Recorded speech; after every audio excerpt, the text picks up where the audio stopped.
हाँ नमस्कार दोस्तों, मैं गोविंद सिंह सैनी। हमारा जो टॉपिक चल रहा था वो महिला एवं बाल अपराध से संबंधित जो बातें थी, यानी जो टॉपिक था उसके बारे में बातें हो रही थी। हाँ, उसमें हमने जो पढ़ लिया वो अपराध की डेफिनेशन क्या थी वो बातें हो गई थी, और जो महिलाओं से संबंधित थे, जो हमारे संविधान में कौन कौन से जो आर्टिकल थे उनके बारे में बातें कर ली थी। आज करेंगे कि महिलाओं के संरक्षण के लिए कौन कौन से अधिनियम बनाए गए हैं। तो महिलाओं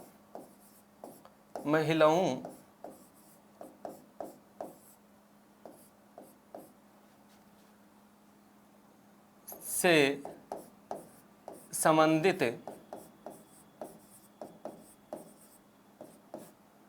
अधिनियमों के बारे में बातें करेंगे। अधिनियम,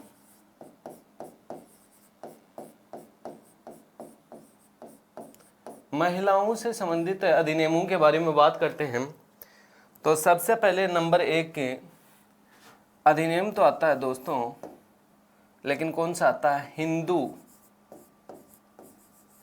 विवाह अधिनियम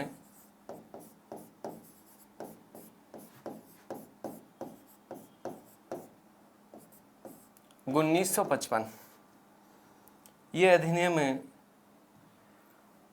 कब बनाया गया था? 1955 में। दूसरा जो अधिनियम है वो अनैतिक देह व्यापार रोकथाम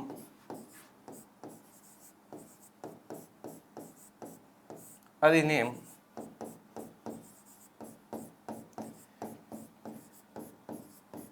ये अधिनियम कब बनाया गया था दोस्तों? तो ये अधिनियम तो बना था लेकिन 1956 में। उसके बाद में नेक्स्ट है नंबर 3, हिंदू उत्तराधिकारी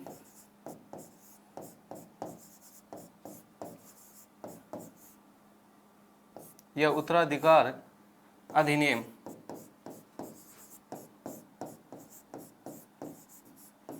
ये अधिनियम कब बना था?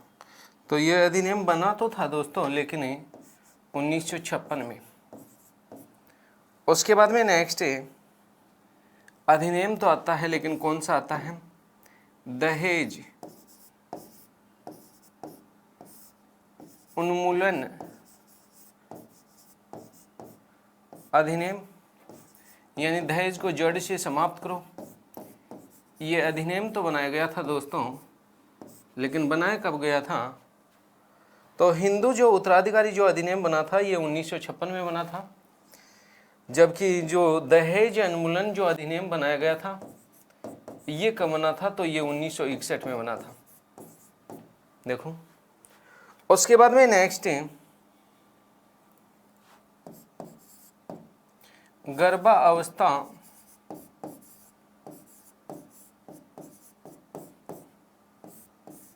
अधिनियम। ये गर्भावस्था जो अधिनियम बनाया गया था दोस्तों, ये कब बनाया गया था? तो ये अधिनियम 1971 में बनाया गया था। कब बनाया गया था? 1971 में। उसके बाद में नेक्स्ट सम्मान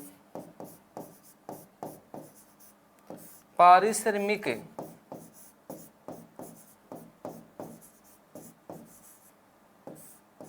अधिनियम।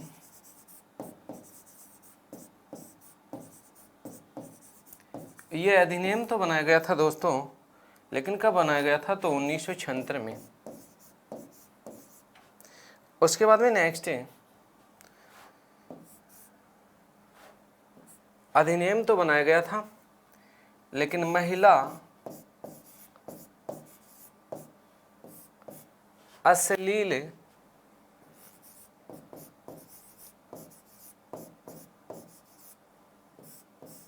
प्रतिनिधित्व अधिनियम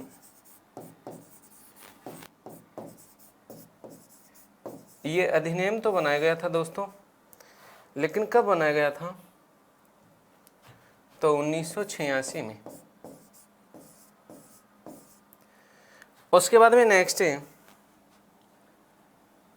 इन्हीं महिलाओं के संरक्षण के लिए अधिनियम कोई बना तो सती रोकथाम अधिनियम। और ये अधिनियम कब बनाया गया था? तो 1987 में बनाया गया था। कब बनाया गया था?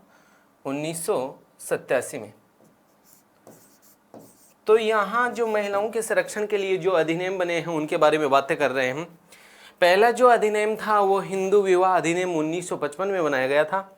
दूसरा अधिनियम अनैतिक देह व्यापार रोकथाम अधिनियम, ये 1956 में बनाया गया था। हिंदू उत्तराधिकारी अधिनियम बना था, ये 1956 में बना था। दहेज को जड़ से समाप्त करो, ये अधिनियम 1961 में बनाया गया था। गर्भावस्था जो अधिनियम है वो 1971 में बनाया गया था। सम्मान पारिश्रमिक जो अधिनियम बनाया गया था वो 1976 में बना था। महिला अश्लील प्रतिनिधित्व अधिनियम बना था, यह 1986 में बना था। और सती रोकथाम अधिनियम कब बना था? 1987 में बना था। उसके बाद में नेक्स्ट अधिनियम तो बनाया गया था दोस्तों, लेकिन कौन सा बना था रे? तो यूं कहा जाता है कि गर्भावस्था पूर्व प्रसव पूर्व निदान तकनीकी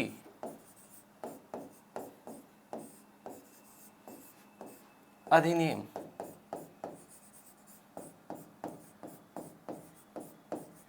ये अधिनियम कब बनाया गया था? तो ये अधिनियम दोस्तों 1994 में बनाया गया था, 1994 में।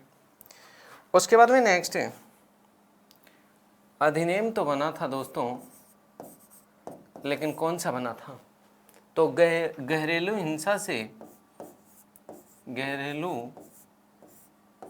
से महिला संरक्षण अधिनियम। ये अधिनियम कब बनाया गया था?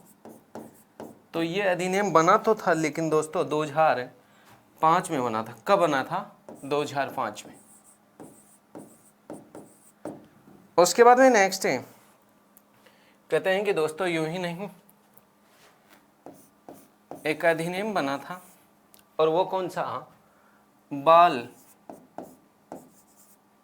विवाह अधिनियम। और ये बाल विवाह जो अधिनियम बना था, ये अधिनियम कब बनाया गया था? तो दोस्तों ये 2006 में बनाया गया था। कब बनाया गया था? 2006 में। उसके बाद में नेक्स्ट है, एक अधिनियम आता है दोस्तों, और कौन सा आता है? तो यूं कहा जाता है कि साहब निवारक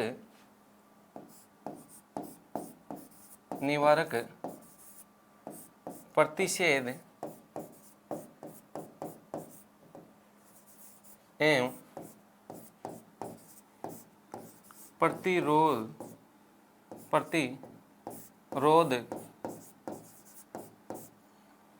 अधिनियम। ये अधिनियम कब बना था? तो ये अधिनियम दोस्तों 2013 में बना था, 2013। उसके बाद में नेक्स्ट है, एक अधिनियम बनाया गया था दोस्तों, कौन सा? तो भारतीय कानून संशोधन यानी अधिनियम में संशोधन किया गया था। कब? तो 2013 में किया गया था। इसी में बात करेंगे निर्भया एक्ट के बारे में 2013। उसके बाद में नेक्स्ट है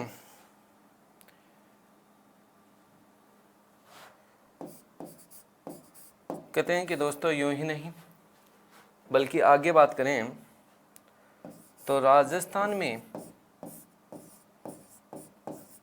डाकन प्रताड़ना निवारक अधिनियम बनाया गया था। और ये अधिनियम बनाया कब गया था? तो दोस्तों 2015 में।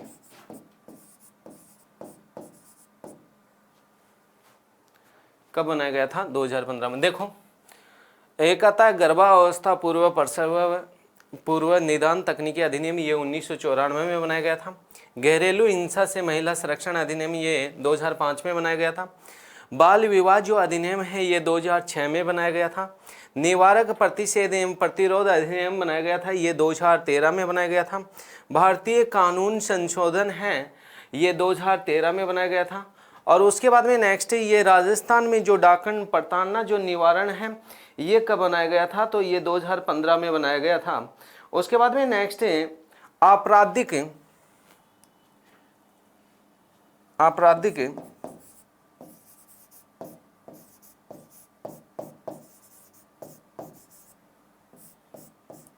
विधियां अधिनियम,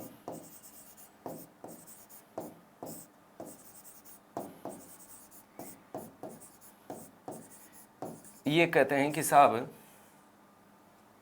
2014।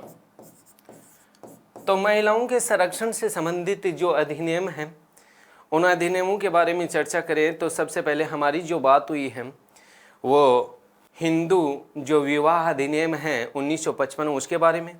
उसके बाद में नेक्स्ट जो बताया था दूसरा नंबर पर, तो मैंने ये कहा था कि अनैतिक देह जो व्यापार रोकथाम जो अधिनियम है वो 1956। हिंदू उत्तराधिकार अधिनियम है ये 1956 है। दहेज को जड़ से समाप्त करो ये अधिनियम 1961 है। गर्भावस्था जो अधिनियम है वो 1973 है। और उसके बाद में सम्मान पारिश्रमिक जो अधिनियम है वो 1976 है। और जो महिला अश्लील प्रतिनिधित्व जो अधिनियम है 1986 है। और उसके बाद में नेक्स्ट कहते हैं कि दोस्तों जो सती रोकथाम जो अधिनियम बनाया गया था वो 1987 में बनाया गया था। और उसके बाद में नेक्स्ट जो गर्भावस्था यानी गर्भावस्था पूर्व प्रसव पूर्व निदान तकनीकी अधिनियम 1994 में है। घरेलू हिंसा से महिला संरक्षण अधिनियम 2005 में, बाल विवाह अधिनियम 2006 में, निवारक प्रतिषेध एवं प्रतिरोध अधिनियम 2014 में, भारतीय कानून संशोधन ये 2013 में हुआ था, इसमें निर्भया एक्ट 2013, राजस्थान में जो डाकन प्रताड़ना निवारण अधिनियम 2015 में और आपराधिक विधियां अधिनियम ये 2014 में। इनमें से एग्जाम में डेफिनेट एक अधिनियम जरूर पूछा जाएगा और ये पूछेगा कि ये अधिनियम कब बनाया गया था। ठीक है, इसलिए ये बातें की है यहाँ। अब एक एक अधिनियम के बारे में डीपली से चर्चा करते हैं। सबसे पहले आता है तुम्हारा कौन सा अधिनियम आता है? हिंदू, नंबर 1 पे आता है हिंदू विवाह अधिनियम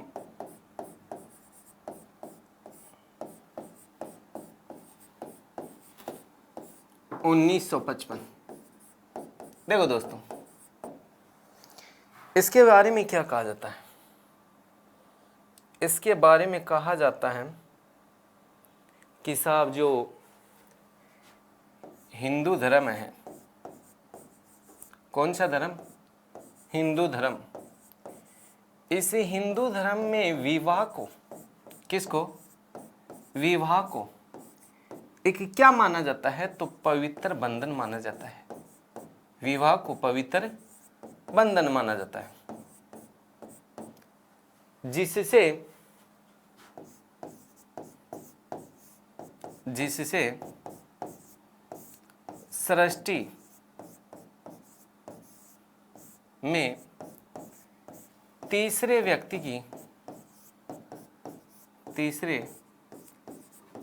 की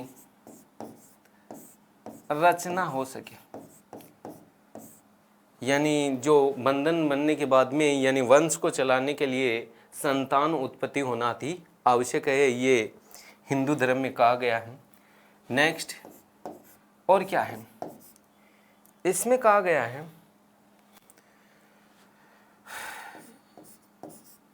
वर एवं वधू पक्ष के गोत्र यानी गोत समान न हो, ठीक है। इसमें कहा जाता है कि अग्नि के समक्ष यानी जब 7 फेरे लिए जाते हैं तभी ये जो बंधन है ये पूरा होता है या संपूर्ण होता है, पूरा होता है, ठीक है। कहते हैं कि दोस्तों यूं ही नहीं, यदि हिंदू धर्म में यूं कहा गया है कि साहब जो व्यक्ति हैं उस व्यक्ति की यदि पहली पत्नी जीवित है, पहली पत्नी क्या हो, जीवित है। हिंदू धर्म में लिखा हुआ है कि यदि किसी व्यक्ति की पहली पत्नी जीवित है और उस दौरान वह व्यक्ति दूसरी शादी करता है, दूसरी क्या करता है, शादी करता है, तो उस व्यक्ति को यानी कम से कम कितने वर्ष की, 7 वर्ष की क्या होगी, सजा होगी। क्या होगी दोस्तों, सजा होगी। इसमें आयु निर्धारित हुई है, बालक की जो आयु निर्धारित हुई है वो 21 वर्ष, और इसी अधिनियम के तहत जो बालिका की जो आयु निर्धारित की गई है वो बालिका की आयु कितने वर्ष बताते हैं, तो 17 वर्ष बताते हैं। कितने वर्ष बताते हैं दोस्तों, 17 वर्ष। उसके बाद में नेक्स्ट इसी में लिखा हुआ है कि यदि कोई जो व्यक्ति है, कोई भी व्यक्ति है,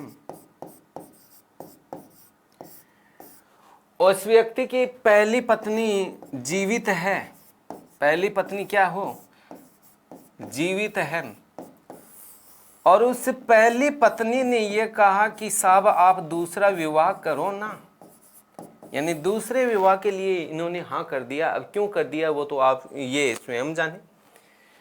यदि दूसरे विवाह ये पुरुष कर भी लेता है तो ऐसी स्थिति में ये भी गैर कानूनी है भैया, गैर कानूनी। अब आप ये कहोगे कि साहब यही कह रही है, हाँ कह तो रही है लेकिन ये गैर कानूनी है।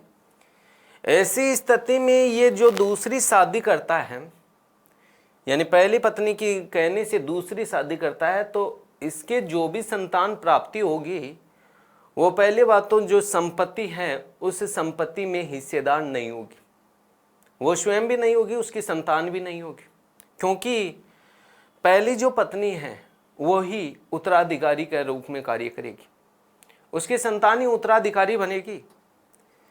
तो कहने का मतलब ये भी क्या है, गैर कानूनी है। यदि पहली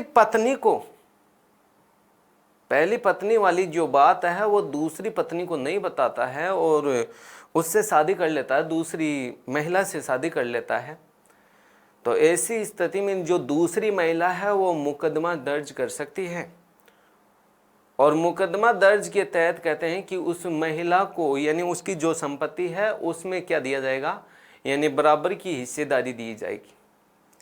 जो हिंदू विवाह है इसकी एक विचित्र गाथा या विचित्र कथाएं देखने को मिलती हैं। यूं कहा जाता है कि जो कहा क्या जाता है, सुना है मैंने, और सुना क्या है, मैं स्वयं भी लिया है कि साहब जैसे ये अग्नि के साक्षी होके अग्नि के सामने जब फेरे लिए जाते हैं, उस दौरान 7 वचनों में बांधा जाता है, 7 वचनों में।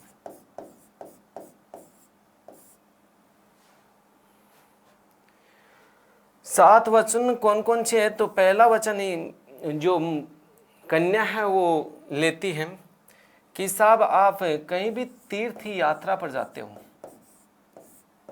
तो आप मुझे भी साथ लेके चलोगे। यदि आप तीर्थ यात्रा पर जाते हो तो मुझे भी साथ लेके चलोगे। और यदि यज्ञ, व्रत, उपवास, कोई भी अनुष्ठान करते हो तो उस दौरान आज की तरह आप मेरे को बाईं तरफ बैठाने का प्रयास करोगे या बाईं तरफ बैठाएंगे। यदि आप ये स्वीकार करते हो तो मैं आपकी वामांग को स्वीकार करती हूं। वामांग को क्या करती हूं? स्वीकार करती हूं। उसके बाद में नेक्स्ट है, दूसरा जो वचन दिलाया जाता है उसमें कहा जाता है कि साहब जिस प्रकार से आप अपने माता पिता का सम्मान करते हो उसी प्रकार से मेरे माता पिता का भी क्या करे? सम्मान करे। और जो देवताएं हैं और जो पितर हैं उनकी पूजा करे। यदि आप ये मानते हो, ये स्वीकार करते हो, पितर पूजा, यदि आप ये स्वीकार करते हो तो मैं भी आपकी वामांग में को स्वीकार करती हूं। तीसरा जो वचन है उसमें कहा गया है, कहा क्या जाता है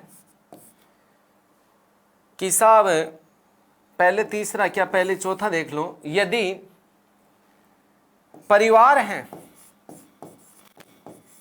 इस परिवार की जो जिम्मेदारी है, परिवार की जो आवश्यकताओं की जो जिम्मेदारी है,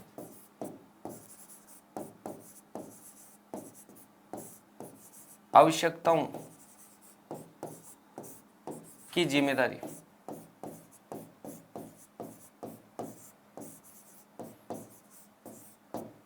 परिवार की आवश्यकताओं की जो जिम्मेदारी है वो जिम्मेदारी अब किसके कंधों पे आ गई है? आपके कंधों पर आ गई है इस बंधन में बंधने के बाद। यदि आप ये भी स्वीकार करते हो तो मैं आपकी वामांग को स्वीकार करती हूं, वामांग बनना स्वीकार करती हूं। नेक्स्ट, जो घर में कोई विवाह हो रहा है या पैसे खर्च हो रहा है, धन खर्च हो रहा है, या कोई मकान बनाया जा रहा है या कोई तालाब बनाया जा रहा है, जो भी कुएं बनाया जा रहा है, कुछ भी बनाया जा रहा है, उसमें आप मेरी भी राय लेते हो। यदि इस बात को आप स्वीकार करते हो तो मैं आपके वामांग बनना स्वीकार करती हूं। छठवां वचन, यदि मैं कहीं सहेलियों में विराजमान हूं, सहेलियों में बैठी हुई हूं, फ्रेंड जो भी है, और वहां आप मेरा अपमान नहीं करते हो, नहीं करते हो, ये आप स्वीकार करते हो, तो ऐसी स्थिति में मैं आपकी वामांग बनना स्वीकार करती हूं। सातवां वचन में कहा कि आप जिस भी स्त्री को देखते हो उसको अपनी माँ समझे या बहन माने, माँ समझे, और जो पराई जो स्त्री है उसको कभी भी स्पर्श नहीं करोगे। जो जैसे जुआ है, ऐसी जो बुराइयां हैं, व्याप्त बुराइयां हैं, उन बुराइयों से दूर रहोगे। यदि आप इस बात को स्वीकार करते हो तो मैं आपकी वामांग बनने के लिए क्या हूं? तैयार हूं। तीसरे वचन में उन्होंने क्या कह दिया?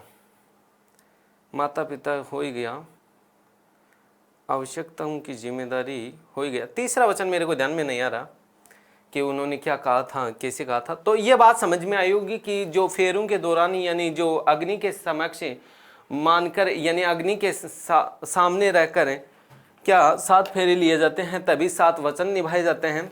और उन 7 वचनों में पहला जो वचन है वो तीर्थ यात्रा और यज्ञ से संबंधित है।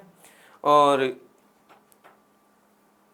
यानी तीर्थ यात्रा और यज्ञ, व्रत और उपवास से संबंधित है। दूसरा वचन है वो माता पिता और देवताओं और पितृ जो पूजन है उससे संबंधित है।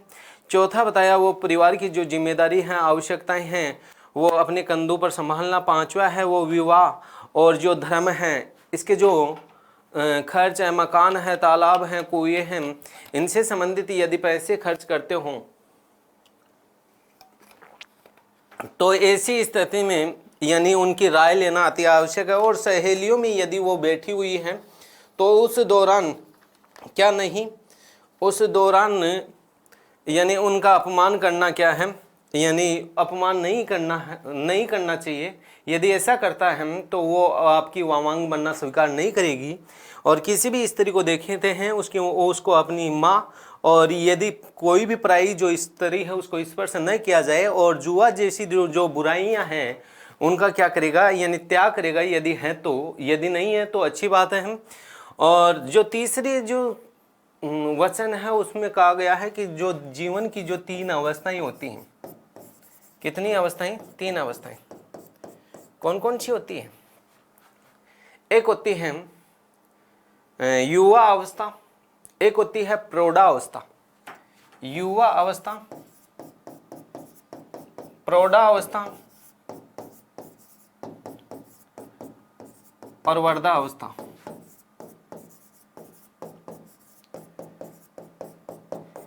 इन तीनों अवस्थाओं में आप मेरा पालन करोगे तो ये 7 वचन हैं। ठीक, ऐसा एग्जाम में नहीं पूछा जाएगा, हालांकि 7 वचनों से संबंधित बातें।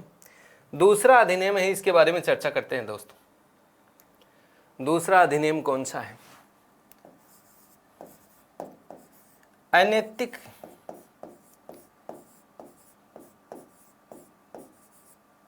देह व्यापार रोकथाम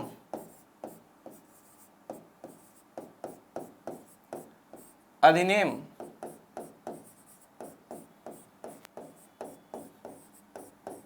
1956।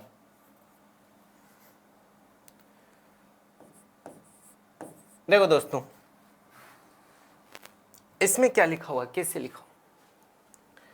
इसमें कहा गया है व्यावसायिक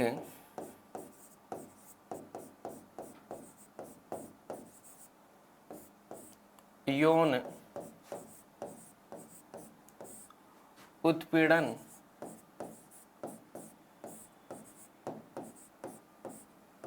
कहने का मतलब वेश्यावृत्ति।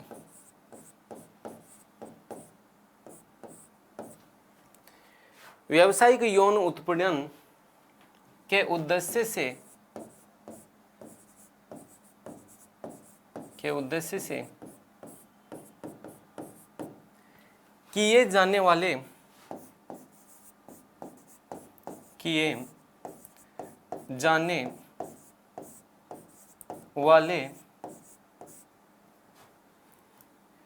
व्यापार, किए जाने वाले व्यापार की रोकथाम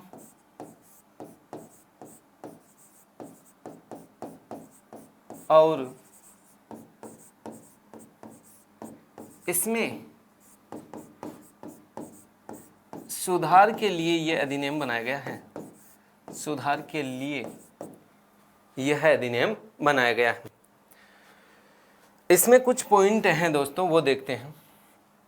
पॉइंट नंबर 1 क्या कहता है?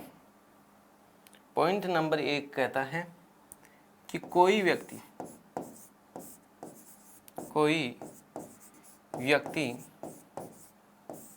किसी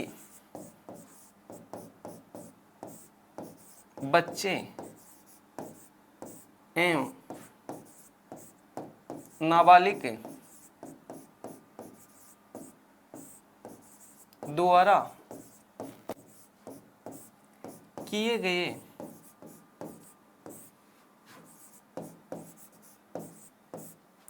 गए वेश्यावृत्ति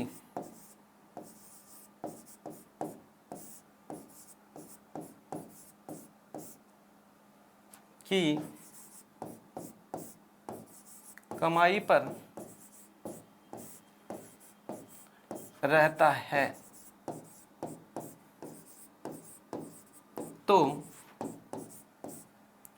उस व्यक्ति को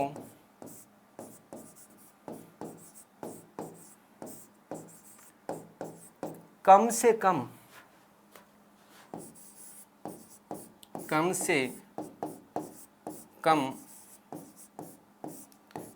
7 वर्ष और अधिक से अधिक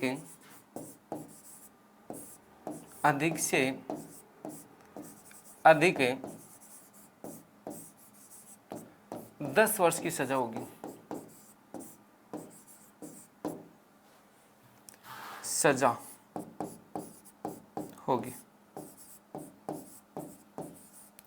नेक्स्ट, इसी में जो दूसरा पॉइंट आता है वो क्या आता है?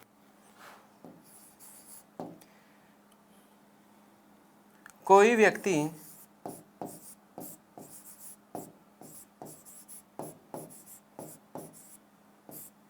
वेश्यावृत्ति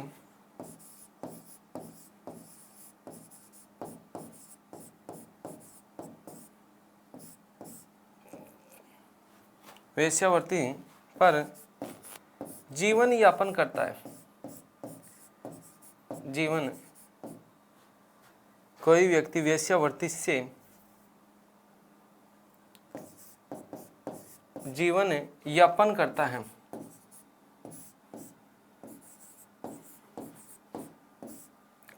है तो उसे 2 वर्ष की सजा होगी। 2 वर्ष की सजा होगी। नेक्स्ट, तीसरा पॉइंट क्या कहता है? जो सार्वजनिक स्थान होते हैं, कौन से स्थान? सार्वजनिक स्थानों पर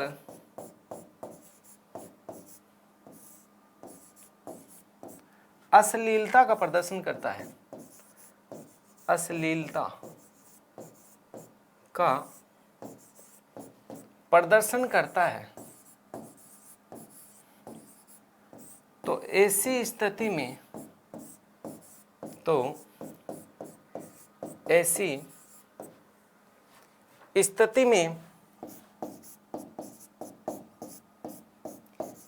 स्थिति में 3 माह की सजा होगी।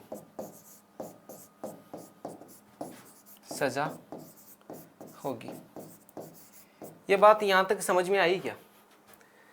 अनैतिक देह व्यापार रोकथाम अधिनियम कब बनाया था? 1956 में बनाया गया था। व्यावसायिक यौन उत्पीड़न कहने का मतलब वेश्यावृत्ति के उद्देश्य से यदि किया जाने वाला जो व्यापार है इसकी रोकथाम और इसके सुधार के लिए यह अधिनियम बनाया गया था। इसमें पहला पॉइंट क्या है कि कोई व्यक्ति किसी बच्चे या नाबालिग द्वारा किए गए वेश्यावृत्ति की पर रहता है कि कमाई पर रहता है तो उस व्यक्ति को कम से कम 7 वर्ष और अधिक से अधिक 10 वर्ष की सजा दी जाएगी।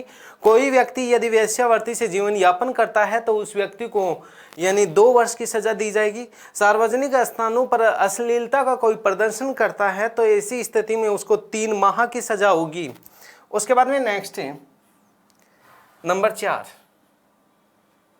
चौथा पॉइंट क्या कहता है दोस्तों? चौथा पॉइंट ये कहता है 18 वर्ष से कम आयु के बालकों से गैर कानूनी संभोग के लिए बहलाना।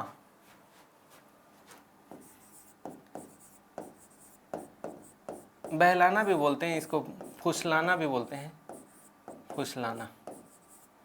यदि कोई व्यक्ति है वो 18 वर्ष से कम आयु के जो बालक है उसको गैर कानूनी संभोग करने के लिए बहलाता है या फुसलाता है या मजबूर करता है, तो ऐसी स्थिति में कहते हैं कि भैया धारा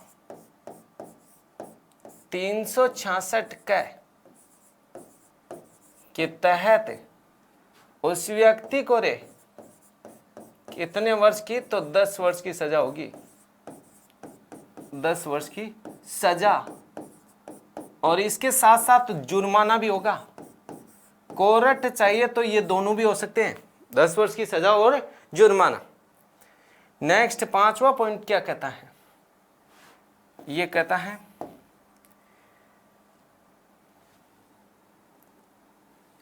21 वर्ष से कम आयु के विदेशी व्यक्ति में महिला भी, विदेशी महिला ही लिख देता हूं, हाँ व्यक्ति या महिला दोनों चल सकता है। 21 वर्ष से कम आयु के विदेशी व्यक्ति या विदेशी महिला ही लिख देता हूं यहां,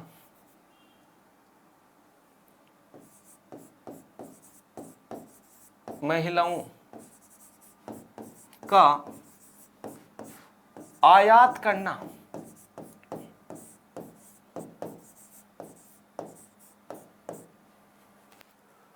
करना क्यों किया जाता है आयात, गैर संभोग कार्य करने या करवाने के लिए, करने या करवाने के लिए,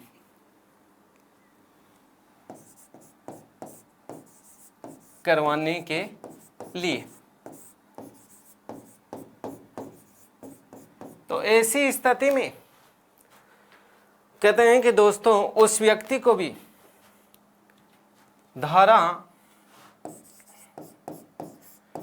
366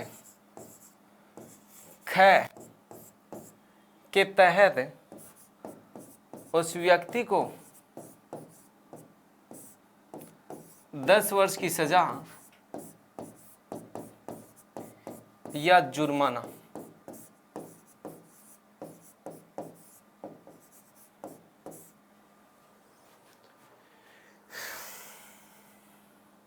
नेक्स्ट अगला पॉइंट,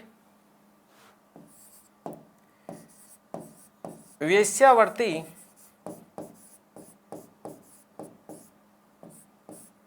या अन्य कार्य के लिए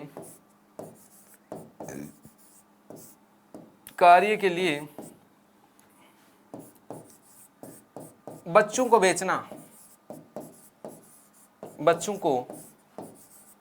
बेचना। यदि कोई व्यक्ति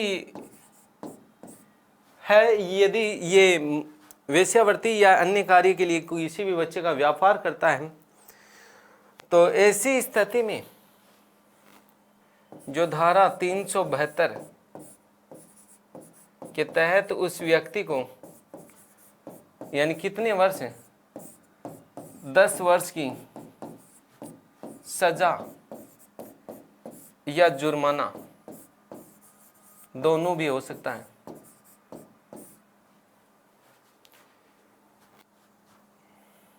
नेक्स्ट अगला पॉइंट, वेश्यावृत्ति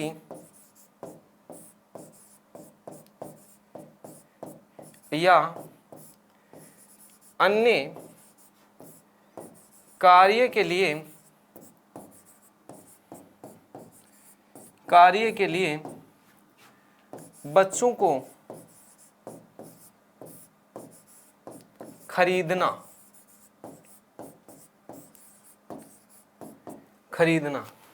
यदि कोई व्यक्ति वेश्यावृत्ति या अन्य किसी भी कार्य के लिए बच्चों को खरीदता है तो ऐसी स्थिति में जो धारा है, यहाँ धारा 372 आएगी, यहाँ धारा 373 आएगी। धारा 373 के तहत उस व्यक्ति को 10 वर्ष की सजा या जुर्माना दोनों हो सकता है। तो ये था तुम्हारा जो दूसरा जो अधिनियम था, वो उसकी जो बातें थी वो क्या हुई, कंप्लीट हुई। दूसरा अधिनियम यानी अनैतिक जो गैर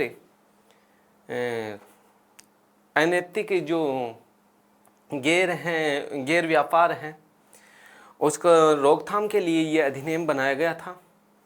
और इस अधिनियम में ये धाराएं शामिल की गई थी। इस अधिनियम में बताया गया था कि इसका मुख्य उद्देश्य क्या था, तो जो वेश्यावृत्ति है उसमें हो रहे जो व्यापार है उनको रोकना और उसमें सुधार किया जाए। ये राज्य सरकार का ये कर्तव्य बनता है कि इसके लिए अधिक से अधिक यानी प्रयत्न करे इसको रोकने के लिए। राज्य सरकार को ये आदेश दिया गया है कि साहब इसके लिए एक विशेष पुलिस अधिकारी की नियुक्ति की जाए, जिसमें एक अन्य महिला अधिकारी भी हो सकती है। इसमें बिना किसी वारंट या बिना किसी जो पुलिस अधिकारी है, विशेष पुलिस अधिकारी है, उसकी बिना अनुमति और बिना वारंट के भी व्यक्ति को गिरफ्तार किया जा सकता है। बिना वारंट के यानी तलाशी भी ली जा सकती है, कोई ये नहीं कह सकता कि तलाशी नहीं दी जाएगी। और ये जो वेश्या जो गृह हैं उनको बंद करवाना, और जो कोई व्यक्ति है तो उसको संरक्षण प्रदान करना, ये भी राज्य का कर्तव्य बनता है। तो कहने का मतलब ये राज्य को ये जिम्मेदारी दी गई है कि साहब इसका निपटारा जहाँ तक हो सके वो स्वयं करें। ठीक है, तो ये जो टॉपिक था ये आपका क्या हुआ, कंप्लीट हुआ। मैं तो यही कहता हूँ कि हिंदू धर्म है, इसमें ये कहा गया है कि साहब विवाह एक पवित्र बंधन है, यानी स्त्री को उच्च स्तर माना गया है। और जो इस संसार में स्त्री होता है इसका कोई एक अलग ही महत्व होता है, क्योंकि परमात्मा शब्द है, इसमें भी माँ शब्द लगा हुआ है, आत्मा शब्द है, इसमें भी माँ शब्द लगा हुआ है। मैं तो यही कहता हूँ दोस्तों कि माँ ममता है, पिता प्यार है, माँ बाप के चरणों में जब सारा संसार है, जिस माँ ने तुझे बड़ा किया, पैरों पे तुझे खड़ा किया, अंगुली पकड़ तुझे चलना सिखाया, कठिन डगर पर तुझे संभलना सिखाया, आज रिश्तों की सारे हदें तोड़ डाली रे, रात भर जगी थी रे पगले तेरी सस्सी पर, उसी माँ को तू आज वर्धा आश्रम छोड़ आया। अब मैं मेरी वाणी को विराम देता हूँ और अगली जो क्लास होगी वो नेक्स्ट डे। तब तक के लिए थैंक यू दोस्तों।